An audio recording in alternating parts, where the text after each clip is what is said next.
Welcome to Kenton's videos. Enjoy the video. You start by killing the current shell so it can restart cleanly. Open Task Manager with Ctrl plus Shift plus ESC and locate Explorer. EXE, select it and choose End Task. Your taskbar and icons disappear, and that's expected.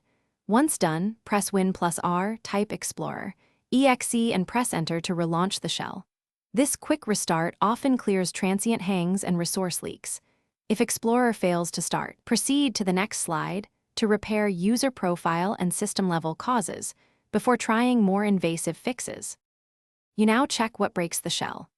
Open Event Viewer to capture Explorer errors and name any offending DLLs or extensions, because those clues guide repairs.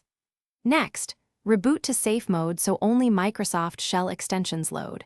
Run a tool like shellx-view to disable third-party context menu and icon handlers, then reboot normally to test. Meanwhile, run sfc/scano and dism/online/cleanupimage/restore health from an elevated PowerShell to repair corrupt system files.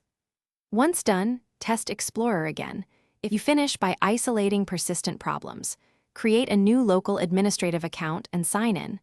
If Explorer works there, the original profile is corrupted and should be migrated. Make sure to clear quick access pins and reset Windows search, since indexing hooks can crash Explorer. If these steps don't help, perform an in-place repair upgrade with the Windows 11 installer to replace broken system components without losing files. One key troubleshooting tip: note Event Viewer error codes before major steps so you can target fixes precisely and avoid random reboots.